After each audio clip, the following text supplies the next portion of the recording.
Okay, so the point of this video is to look at all of the risk assessments that each of the groups done within the class and to look at them all together so we can point out some of the common things that have appeared that I feel we need to comment on.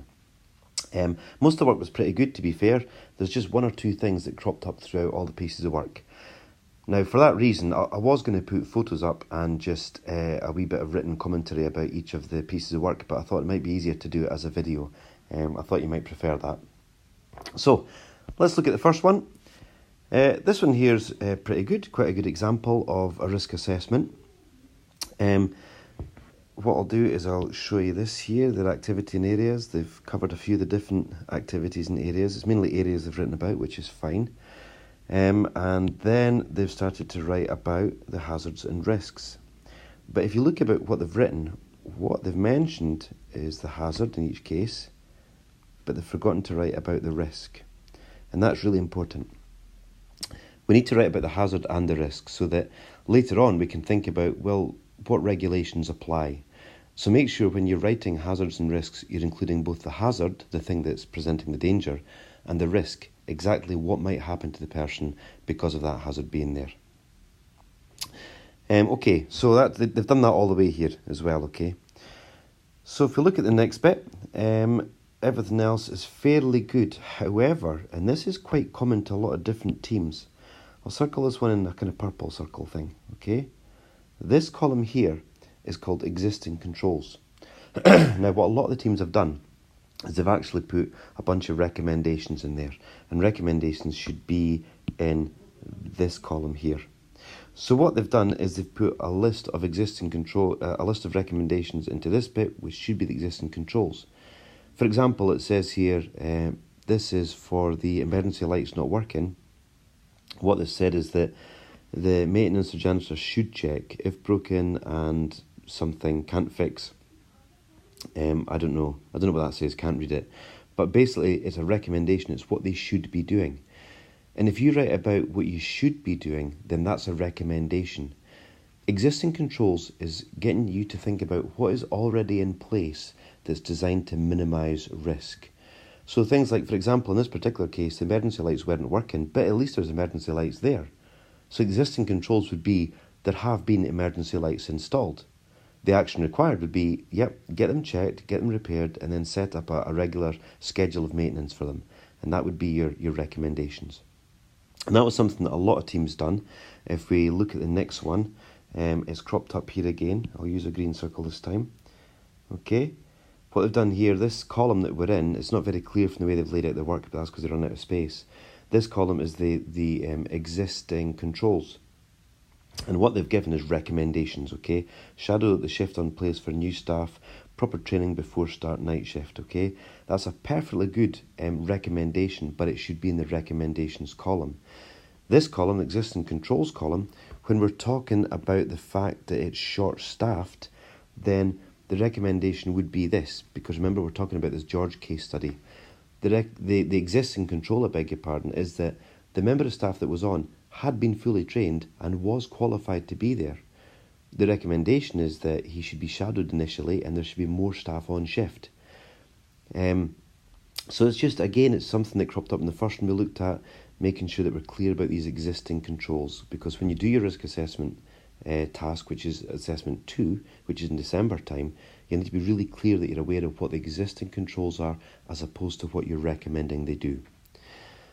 Okay, one other thing to look at in this one, again we're talking about the same scenario here, this short staffing, and what you've said is that the staff, the service users and visitors are at risk. Possibly yes, I've put visitors with a question mark.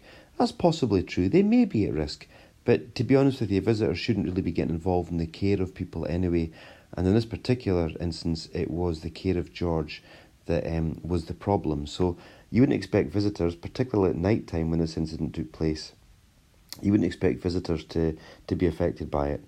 But had it happened during the day, then possibly it would have been. You know, it's one of these situations where you would need all the information, and we are, after all, dealing with a fictional situation here. Okay, look at the third one.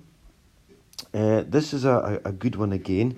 Again, this existing control issue pops up, right? These here are recommendations. If you've got the word should, right, then you're recommending something for the future. This is what you should be doing. So that's something to do in the future. So that's a recommendation. That's an action required. Okay? What we want here is looking at what is already in place to minimise danger. So again, in this one, we're talking about the lights in the hallway not working. The existing controls are, well, there are lights there. Existing controls in this one, I'll change to green. In this one, the whole building, again, we're talking about staffing, only one member being on, can result in injury and neglect. Yeah, that's absolutely spot on. And as said, there's no existing controls. Well, actually there is. At least we know that member of staff has been trained and is qualified. It's not sufficient, and there should be recommendations like we need more staff, which they've got here. They've got that spot on. Backup staff is also very good. But they have got some control measures in place. They didn't just put anybody off the street on shift. They did train this person up, and they have made sure he's fully qualified before he's on shift.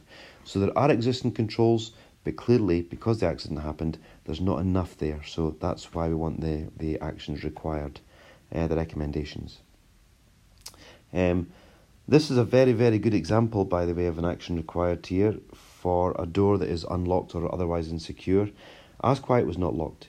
Find out, was there a reason why that door wasn't locked? That's a good recommendation. Let's look into it further and find out why it wasn't locked. And secondly, as I said, should get key pin doors so it's always locked. That's a really good recommendation. What you're doing there is you're looking at an alternative way of securing that door so that people can get in and out, but it's not basically off the latch. So hopefully residents, for example, if they had dementia, wouldn't know the number and couldn't just get out themselves without a member of staff being there to help them to get out. So that's a really, really good example of a recommendation that you could put in place. So let's move on to the last one. This one here, again, we're back to the same instance, these existing controls. Make sure you're really clear on what this means. It's not things they need to do, that would come under action required. It's things that they've already done to try to keep risk down, to try to keep risk low. So make sure you're clear on that. I won't go over it again because I have done already. This one here, hazards and risks. Elderly service user with dementia could attack him, push downstairs, punched, etc.